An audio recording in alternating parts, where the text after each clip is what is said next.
glory of the Lord. Ayan po, kung bakit po tayo nandito, it is because of all of the glory of the Lord, no? Bakit po tayo sumasamba sa Panginoon? Yan po ay dahil po sa biyaya at glory ng Panginoon. So, tandaan po natin na tayo po ay binigyan ng Panginoon ng buhay para ipagamit natin sa Kanya. Okay? So, ayan po. At after that choir po natin, meron po tayong special number. Number ba o numbers? Number lang? Isa lang, dalawa. Ano ba special number? Dalawa? Isa lang? Oo, hindi na practice yung isa. Ganun ba yun? Okay, sige. At pakinggan natin yung ating taging bilang, mga kapatid. Sige. Meron pa? Sino ba?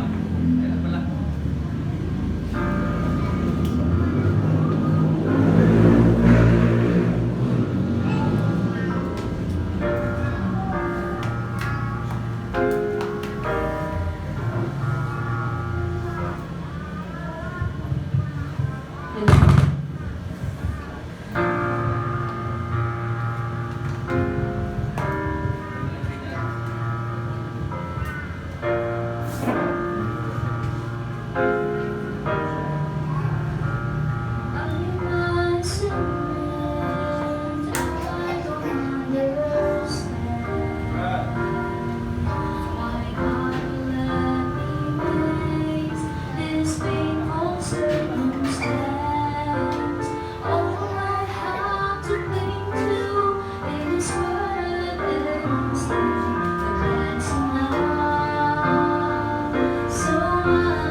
isa? Amen. Hello. Good morning po sa bawat isa. Parang ayaw nyo ah. Good morning po sa ating. Good morning po, church. Good morning po sa inyo. And then, salamat po sa pagdalo. Mamaya po yung handa ko. Kasi nung January 1, naganda kayo eh. Kaya last Sunday po yung ating tawag ito celebration. Salamat po sa Panginoon dahil mabuti po siya sa atin. Amen po ba? Amen. Po, salamat sa mga teacher na nagdala ng mga bata. Ayun yung goal natin. May sama lahat sila dito. Ayos na yung maingay. Sa tahimik. Ano po kaya salamat po sa Panginoon sa pagkakataon pong tulit na ito ng mga pagbahagi ng salita ng Diyos. Sa totoo lang, mas gusto ko pong makinig eh. Kaysa yung magbahagi. Pero salamat lagi sa Diyos sa privilege na binibigay niyo po sa akin. Tayo po yung mag-aaral. Ready na po ba kayo? Amen. Hindi po kayo sumagot dahil yung mga binabanggit natin sa church. Amen. Praise the Lord. Yes, yung mga ganyan pwede sumagot. Huwag lang yung ano ba yun? Opa, hindi na yung gano'n. Okay. Mga amen lang po. Sinabi po sa Psalm 1. Psalm 1, sinabi po dito, sa verse 1, Blessed is the man that walketh not in the counsel of ungodly, nor standeth in the way of sinner, nor sitteth on the seat of the scornful. Sinabi daw, mapalad daw yung tao na hindi daw lumalakad sa lakad ng masama. At daw tawag dito, at sinabi daw, nor seated in the seat of scornful, o umuupo sa mga taong nanglilibak o nang sasabi na sa kapwa na hindi maganda, nor standeth in the way of sinners, o yung lumakad nakasama yung mga taong gumagawa ng masama. Mapalad daw po yan. Kaya salamat po sa Panginoon. Ang title po ng mensahe ng Diyos sa atin sa umaga pong ito, you want to be happy? Gusto niyo po bang maging masaya? Amen? Amen. Meron po kung kaya pala si Jay, nandiyan po ba yan? So picture. Ipapakita lang sa inyo. Kung gusto niyo po maging masaya, ito po yung ating kailangan gawin. Wait lang po. Ayun. Wait lang po ah. Delay lang po. Ano? Ayun. Yung chat namin. Yan. Gusto mong sumaya? Basahin mo nga po. Gusto mong sumaya? Hindi huwag kang malungkot. Bebero lang po. Parang hirap nyo patawanin ha. Nag-joke po ako, tawa kayo. Tawa kayo, nag-joke eh. Kung gusto mo daw sumaya, hindi huwag ka daw malungkot. Okay? Ganoon lang kasimple. Kung gusto mong sumaya, hindi huwag ka malungkot.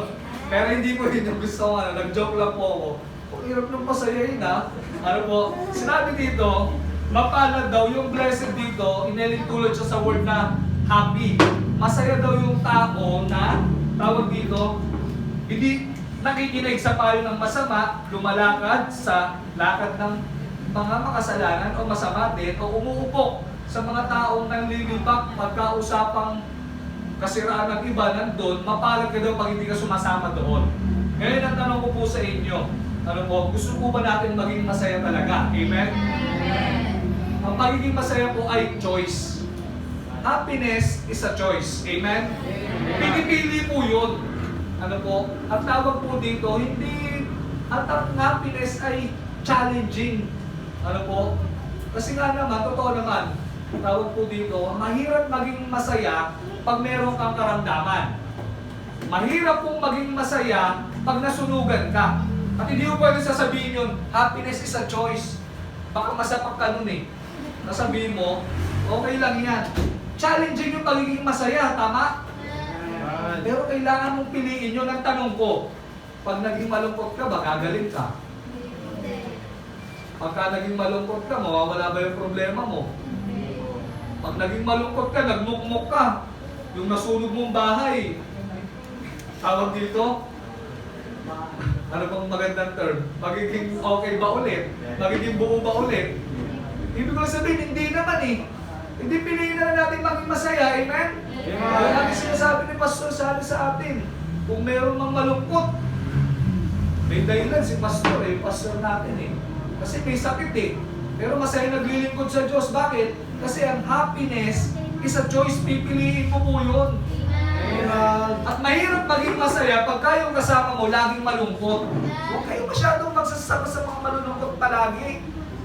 Na pag nakasama mo, nadidrain ka, Na pagkakasama mo siya, parang, ano ba naman to? Parang nakakapagod kasama ito. Na minsan nga, tinatakbuhan nyo na eh. Bakit?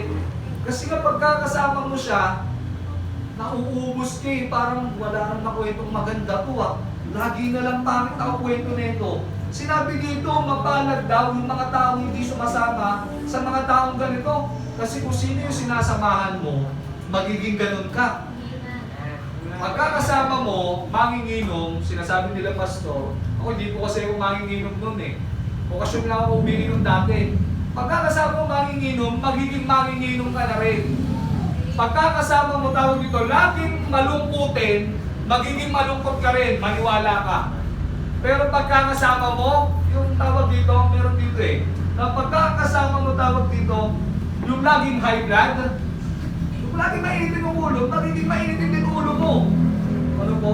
Pagkakasama mo mga school bukol, maniwala ka, magiging school bukol ka rin. Pero pagkakasama mo sa school, matatalino, kahit di ka matalino, magiging matalino ka eh. Sama! Totoo yun, magiging matalino ka, bakit kasama mo matatalino eh. Pero pagkakasama mo yung mga nanggugulo sa likod, lagi kasi ako sa likod dati eh. Yung mambabato, di ba? Tapos tuturo kang ganon, magiging ganon ka. Kung sino yung kinakasama mo, magiging ganon ka. Kaya mga kapatid, tawag dito, di pa pala ako mapasok sa points natin. Ibig ko lang po sabihin ng happiness, choice yan, pipiliin what? Yung happiness, challenging. Hindi madali, laging masaya. Lalo na pag may problema dumating, mahirap yun. Natawag dito, makaka-graduate ba ako, may pambayad ba ako sa bills, sa tuition, mahirap yun. Pero ang tanong ko, gaya ng sinabi ko, pag naging malungkot ka ba, mababayaran yung bills? Hindi naman mababayaran, eh, hindi masaya na lang tayo. Huwag na tayo malungkot, di ba ganun din naman eh. Di ba? Ibig ko lang po sabihin mga kapatid, ang happiness, choice, challenging siya, hindi madali, kasi araw-araw na isusubok ng pasensya natin. Ano po, tawag dito ang happiness ay conditional. Ano po? Kaya mga kapatid, tawag dito, para tayo maging masaya, gaya naman ng sinabi nyo, gusto nyo maging masaya, gusto nyo po ba maging masaya? Pasok po tayo sa points natin. Tatlong bagay lang na gusto ko pong i-share sa inyo para bumalik yung saya natin. Ano po? Number one, yung have the right fellowship. Amen? Pipiliin mo yung kakasamahin mo. Sinabi dito, mapalad daw yung hindi naikinig sa payo ng masama. Pag may nagpapayong masama sa inyo, pakinggan ninyo kung maganda ba yan, makakatulong sa iyo. At tawag dito, sinabi dito, yung hindi daw lumalakad sa gawain ng masama, pwedeng makisama. Huwag lang makikisama. Pwede naman yun eh. Maganda nga na marami tayong kaibigan eh. Pero pipiliin mo yan, baka maging kagaya kanila, maganda sana, kung ikaw yung makaka-impluensya sa kanila sa mabuti. Mahirap hindi mo sila ma-impluensyahan at ikaw yung ma-impluensyahan. Kaya mga kapatid, pipiliin natin, mahirap yung makikisama ka na. Ano po? At sinabi dito, at dito umuupo sa mga taong chismosa. Hindi, tawag dito yung mga taong nanglilibak. Na pagka nakasama mo siya, ang kinukwento laging kasiraan ng ibang tao, kasiraan ni ganito, ayun lagi yung goal niya. May gano'n ba kayong kaibigan? Putulin nyo na yun, madidrain ka dun, magiging ganun ka. Ibig ko lang po sabihin mga kapatid, mapalad daw yung mga taong hindi umuupo sa mga ganun. Minsan inuupuan pa natin yun, weh, ganun siya. Ay, diba? Ibig ko lang sabihin tawag dito, hindi mo naman kaaway yung tao dahil umupo ka sa ganun, kaaway mo na rin. Diba ganun kadalasan? Pagka hindi mo naman kaaway dahil nakinig ka nga sa payo niya, ayun, imbis na magbate ang goal, inaway mo na rin. Kaaway mo na rin yan, kaaway mo pala yan eh. Di mo ba? Nagdagdag ka pa ng kaaway mo, nagdagdag ka pa ng magpapastress sa buhay mo. Ang saya-saya ng buhay mo, umupo ka sa mga ganung usapan eh. Mga kapatid, mapalad daw, masaya daw. Ang tao na hindi sumasama sa mga ganito. Amen? Kaya mga kapatid, yung mga nagdi-drain sa inyo, iwasan nyo na yan. Maganda pag kami nag-open sa inyo ng hindi maganda, tulungan nyo kung paano magiging maayos. Ano po, ayun po yung gusto ng Diyos. Lahat ba dapat kailangan nating samahan? Pipiliin nyo at magkaroon ka ng fellowship na sasamahan mo. Hindi po pwedeng lahat eh. Kasama mo eh. Baka mapasama ka. Sinasabi ng pastor sa akin yan. Ano? bawal daw makipagpamatok sa mga unbeliever eh. Di ba? Hindi ko lang sabihin mga kapatid, tawag dito, di ba dapat pastor, Christian? Piliin mo rin. Kasi baka Christian yan, tawag dito, wala namang sinasabing maganda. Puro negatibo naman. Christian ka, pero tawag dito, kung makasira sa pamilya niya, sa magulang niya, hindi naman sumusunod. Di ba? School bukol naman sa school. Di ba? Tawag dito, puro lakson yung binabanggit, piliin mo pa rin. Kasi maraming Christian na gano'n. Na pagka sinamahan mo, hindi maganda yung mga sinasabi. Kapatid, magkaroon tayo ng right fellowship. Amen? Gusto ko akong basahin nyo dito. Sinabi dito, pray for the right people to be around you. Have you ever felt na dati ang bait mo? Okay, basahin natin na dito pala. Na dati ang bait mo, pero nung naging part ka ng isang grupo na yan, ng pagkakaibigan na yan, parang nag-start na mag-fall apart yung life mo, nagkaroon kayo ng kaaway, hindi ka na yung dating ikaw. Naranasan yun, tawag dito, hindi ka naman ganyan pero dahil napasama ka sa ganyang samahan, pagkaibigan, nalayo ka na, mayroon pa mga this guy. Yung relationship mo with others, nagsimula nung masira, pati yung relationship mo kay Lord, unti-unti nang nawala. Kasi nga sabi ng Bible, sa 1 Corinthians chapter 15, verse 33, bad company corrupts good character. Baka kaya hindi ka nag-grow o nagiging okay kasi mali na yung kasama mo. So always check your circle. Pray for the right people to be around you. Kapatid, pinipili yung mga sinasamahan. Salamat dahil may mga pastor tayo. Kila Pastor Sani, kila Pastor Raquel, Pastor Nar, blessing sila sa buhay ko. Kasi pag ako'y tawag dito, nalalayo, bumabagsak, nandiyan sila para tulungan ako. Pili kayo ng mga ganong kaibigan. Na pagkatawag dito, nangihina ka, pagkasama mo siya, lalakas ka. Amen? Na pagkakasama mo siya, umiinit ka. Yung ulo, huwag mo na mag-init. Umiinit yung ulo. Parang umiinit pala yung ulo eh, no? Hindi, umiinit yung relasyon mo kay Lord. Di ba? Mga kapatid, piliin nyo. Kasi pag hindi mo pinili yan, malalayo ka sa Diyos. Kaya Christian, mga kapatid, piliin natin yung mga nasasamahan natin. Piliin natin yung mga payo na pinahinggan natin. Ano po? Kaya mga kapatid, pagka masarap yung mga kasama nyo, pag nakasama mo siya, i-encourage ka niya. Kung palalakasin yung logo pag nanghihina ka at nandiyan siya, ipag-pray ka. Hindi yung tawag dito, nagkamali ka, inusgahan ka. Hindi po ganun ang sinasabi ng Bible. Sinabi ng Bible, encourage one another, exhort one another. Amen? So palalakasin ka, sama ka sa mga ganong kaibigan. Alam niyo, exhort one another? Na-explain ko sa inyo kahapon, di ba? Parang nanood ka ng TV, magkakasama tayo mamaya, manonood tayo, amen? Wala mo nang uuwi after po natin kumain dito, may panonood rin tayo.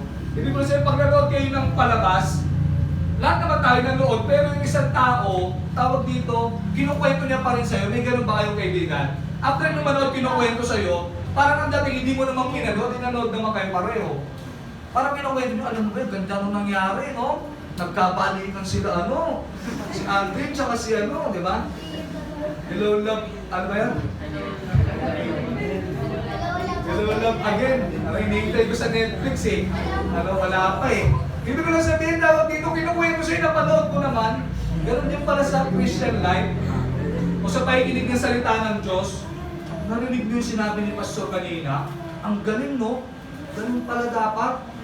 Ganun pala yung pag-exhort na after mag-preach si Pastor, ayun yung pag-uusapan ninyo. Alam mo, ganun pala dapat yung gawin. Sasamahan pala natin, mag-i-encourage pala tayo. Ibig ko lang sabihin mga kapatid, ayun ang gusto ng Diyos sa atin. I-exhort natin yung bawat isa. Hindi yung ikaw yung magda-down sa Kanya. Ano po, tayo po yung maging kalakasan. Kaya mga kapatid, piliin natin yung mga nakakasama natin. Students sa school, pipiliin niyo yung kasama niyo. Sa mga nagtatrabaho, pipiliin niyo po yung mga kasama niyo. Kasi pag nakalimot, kasi maraming nakakalimot na sa Panginoon nung nagtatrabaho. Mga kapatid, have the right fellowship. Piliin mo yung mga kasamahan mo. Yung fellowship na sasamahan mo, pipiliin mo po yan. Napaka-importante. And then pangalawa, have a regular feeding. Ano po? Yung scripture. Yung una tawag dito, yung ating pagsaservice sa ibang tao. And then, tawag dito yung pangalawa, yung pinapakain mo yung sarili mo. Sinabi sa verse 2, sinabi dito, but is delight in the law of the Lord, and his law that he meditate day and night. Dapat palang pinag-aaralan yung salita ng Diyos araw at gabi. Pansinin niyo yung ibang tao, pansinin niyo yung tawag dito, pagka merong malungkot, baka gutom lang yun. Ano po? Pagka tao, pagka galit siya, baka gutom lang. Ayain mo kumain para sumaya siya. Amen? Ito, ganun lang naman din. Tawag dito, pansinin niyo yung mga taong busog, masasaya yun. Tama? Kaya pagka merong kaibigan ka, anak, asawa mo, best friend mo, pagka na-high blood, libre mo. Sasaya yan. Hindi ko ba? Ibig ko lang sabihin mga kapatid, sa physical natin, dapat pinapakain yan. Amen? Ibig ko lang sabihin, tawag dito, pag narinig ka yung kakain na. Di ba sumasaya ka? Naalala ko si Kuya Lance, pastor eh. Wala na kasi si Kuya Lance eh. Nasobra sa kain eh. Kaya, tawag dito, nakulangan, di ko talaga siya nag-diet. Kasi hindi na siya okay yung health niya. Nagkakakain pa rin. Naalala ko dati, nag-aaral siya sa Bible School. Pagka Sabado na, babaginin namin kakain na, kakalampagin namin yung table. Kakain, nalalabas yun, pero wala naman kami pagkain. Lulukoy lang namin siya. Kasi iba yung kwarto niya, hindi paglabas niya, walang pagkain, ang lupot. Joke lang, magluluto pa lang. Diba? Ibig ko na sa'yo, pag narinig mo yung word, nakakain, uy, sangyup! Uy, sangyup, pastor. Tapos kagad, pastor, nalingway ko eh.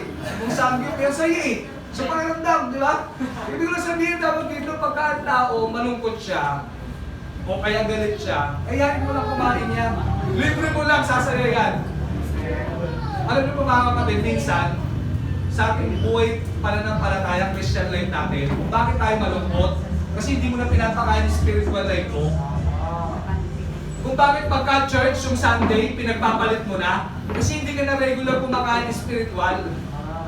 Kung bakit prayer meeting, yung mga Bible study, pagtuturo ng bata, hindi ka na masaya. Kasi hindi mo na pinapakain yung spiritual life mo. Kung bakit ikaw tawag dito nalulungkot ngayon. Kung bakit hindi ka na umaawit, nag-special number, dati ka na ginagawa mo. Confide ka nga eh. Bakit? Kasi kumakain ka spiritual dun eh. Pero nung natigil ka, yun na, unti-unti na, nawalan ka na ng gana. Hanggang sa nawala ka na.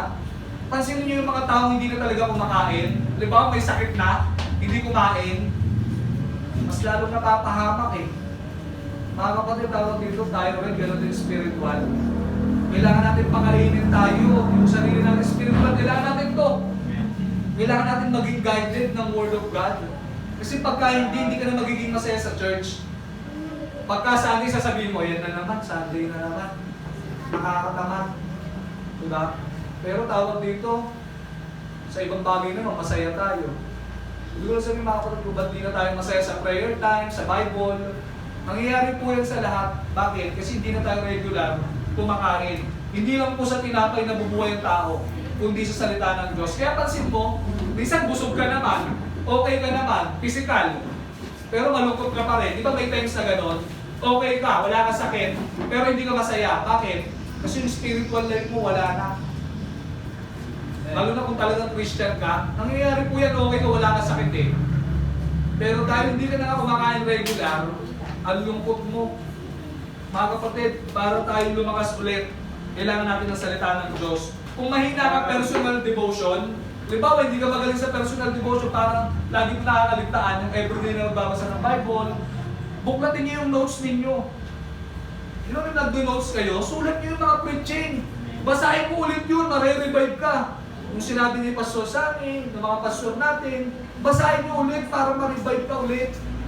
Yung naglalabing mong espiritu maging okay.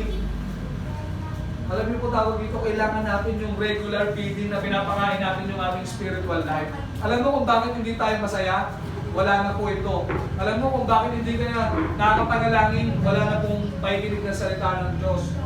Alam niyo po kung bakit tawag dito, hindi ka na marunong magmahal? Hindi ka na nagpapatawad? Bakit? Wala na yung salita ng Diyos.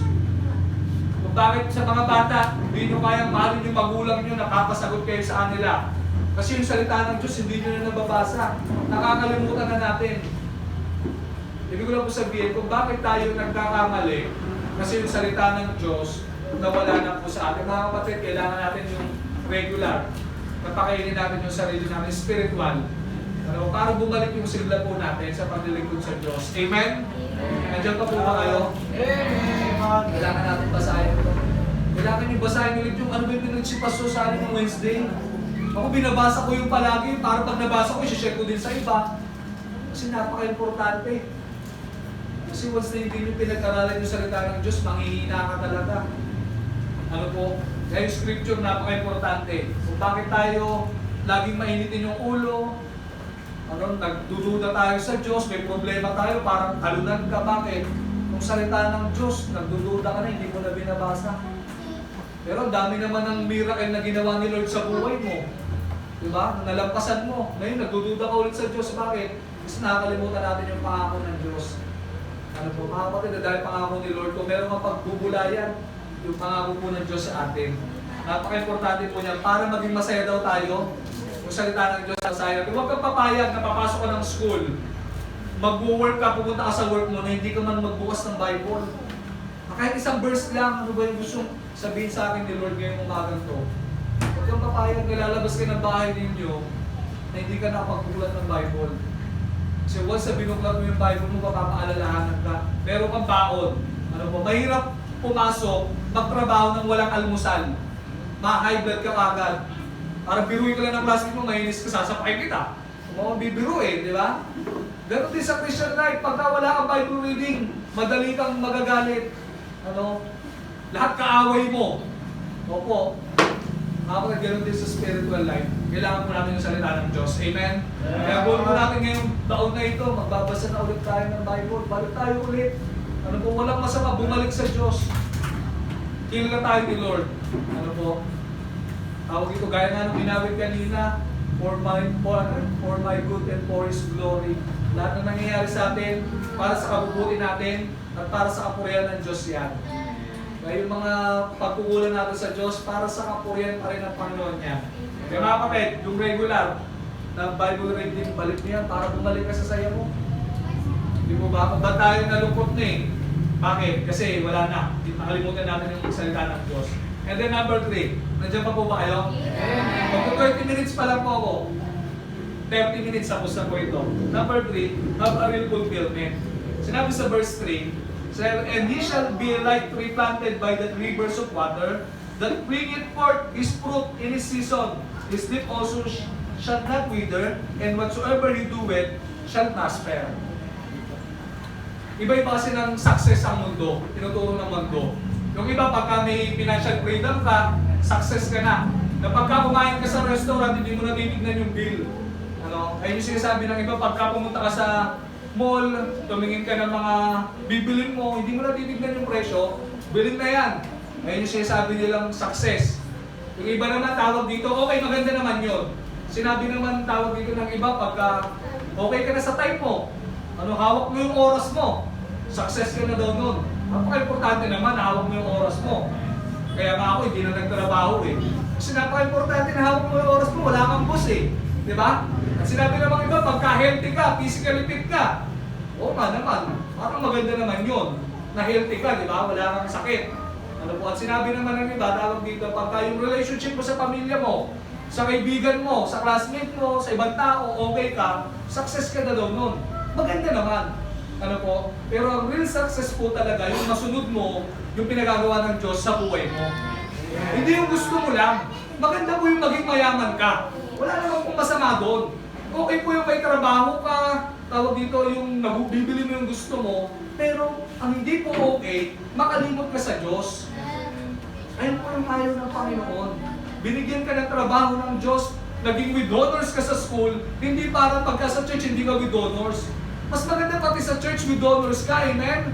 Kasi yun yung totoong success, hindi yung mga bagay sa mundo. Sinasabi ng iba, pagkatawag dito, yung mga nagsasabi ng tawag dito yung kayamanan, hindi success. Ayun yung mga walang pera eh. Sinasabi ng mayayaman yung sa labas na wala sa Panginoon. Hindi ko naman sinasabing masama magkapera eh, pero maraming Christian mayayaman. Sinabi nga ni Pacquiao, yung wala namang madadala pag namatay ka eh. Bilyonaryo yun eh. Di ba ba? Kasi may Kristo yun sa puso niya eh. Hindi ko na sabihin mga kapatid, ang pinaka-success talaga sa mundong ito, na yung pinagagawa ng Diyos, nagawa mo, yung panawagan ng Diyos sa buhay mo, natapos mo, hindi lang yung naging mayaman ka, hindi lang naging okay yung buhay mo. Mga kapatid, tawag dito, maganda yung buhay natin nagbubunga. Ano po? Wala pong, parang walang kwenta, ano, may puno, wala namang bunga. Tagal ko nang tinanim tong mangga na to 30 years na, wala pa rin bunga. Diba? Nagtanim ka, parang nakaplantito, diba? Nagtanim ka, ano ba naman tong pechay na to? Ano nang tumubo? Diba? Walang bunga. Parang sa buhay din pala natin, yung hindi ka magbubunga, hindi rin pala maganda. Yung hindi ka naging blessing sa classmate mo, sa magulang mo, sa kapatid mo, hindi ka naging blessing, hindi maganda. Yung hindi nakikita ang Panginoon sa'yo, hindi pala maganda mga kapatid. Ang real fulfillment, kung sabihin sa'yo ni Lord na well done, thou good and faithful servant. Kasi aanin mo yung mga bagay sa mundo, sinabi ng Bible, di ba? Aanin mo yung mga bagay dito sa mundo, mapapapak naman yung kaluluwa mo. Nonsense po.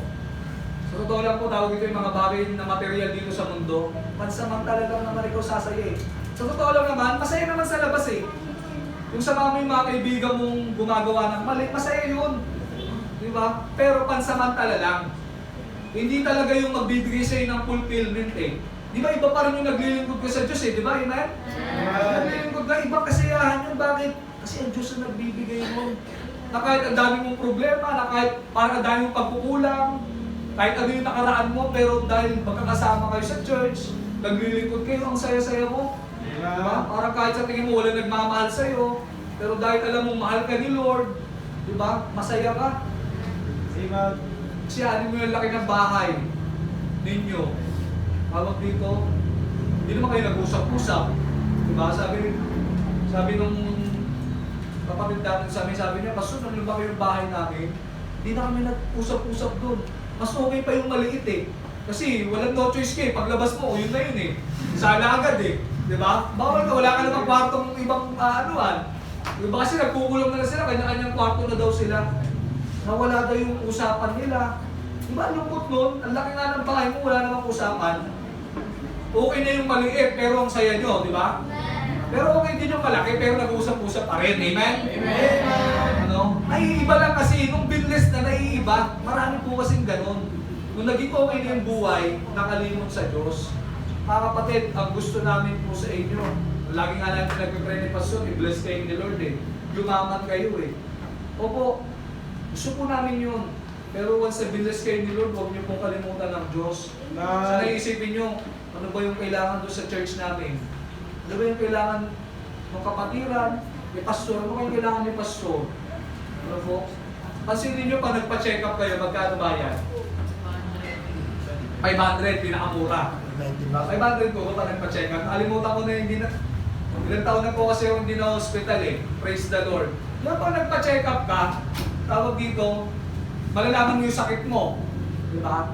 And then pag nalaman mo yung sakit mo, tapos pinagaling ka ng doktor, ano sinasabi niyo po sa doktor? Thank you, Doc. Diba? Tapos nagbayad ka nun, ang laki-laki ng binayad mo. Pero nag-thank you ka pa rin. Ang pinagaling sa'yo, physical. Nakakalungkot pagka yung mga pastor natin, ang dami nang sinabi sa inyo, binless kayo ni Lord, tapos nakalimot kayo sa pastor, di ba? Ibig ko lang po sabihin tawag dito, pag ikaw nagpa-check up, normal ka, masaya ba kayo pag normal, nagpa-check up ka, normal yung BP mo, yung sugar mo, okay. Di ba masaya yun? Pagka nagpa-check up ka, hindi ka masaya, naging normal yung result nun, tapos hindi ka masaya, baka abnormal ka. Kasi mahirap yung normal ka, tapos hindi ka masaya. Ibig ko lang sabihin, ganoon din po sa ating Christian life.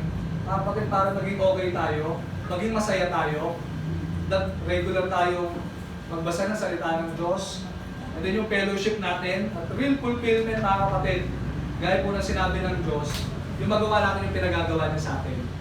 Pero kung gusto pagawa ng Diyos sa atin, na yung pamilya mo, kaibigan mo, masama mo sa church, makapagbahagi ka ng salita ng Diyos. You want to be happy? Fellowship, importante. Regular feeding, napaka-importante sa salita ng Diyos. Gusto mo maging masaya? Malaman mo yung pinagagawa ng Diyos sa'yo. Kaya nga sinasabi ni Pastor sa amin eh. Kaya sinasabi ng mga pastor natin, ano mo, kung bakit sila sumusunod sa Panginoon, dahil ayun yung panawagan ng Diyos sa kanila eh. Kasi sa totoo lang po, ayaw naman namin maging ganito eh. Maging pastor. Pero dahil ito yung pinagagawa ng Diyos, ginagawa namin kasi ito yung totoong fulfillment. Ano po, na balang araw, lahat ng ginawa po natin para sa Diyos, hindi po sayang. Mga kapatid, sa mga young people, huwag kayo tumigil maglingkod sa Diyos. Ano po, laging tingin kay Kristo. Huwag sa tao o sa anumang nakikita ninyo pagsubok, huwag laging sa Panginoon.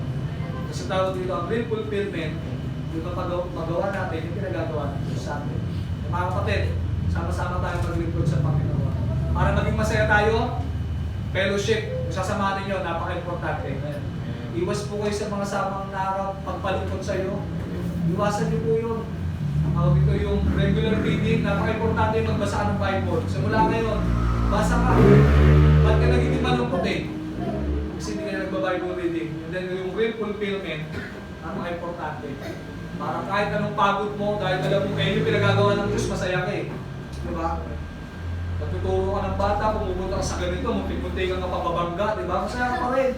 Diba? Naglilingkod ka sa Diyos eh, kasi ayun yung alam mong real fulfillment na pinagagawa ng Diyos po sa atin. Diba? Para maging masaya po tayo, gawin po natin yung mga bagay na ito. Tayo po lahat ay tumayo. Tayo po mananalangin, tayo po sa Pastor.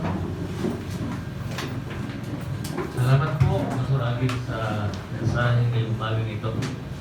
So, yung po tayo at pumikit at atin pong muli ilapit sa Panginoon ang atin pong sarili ngayong oras na ito. At ang sabi nga po dito, mapalad ang tao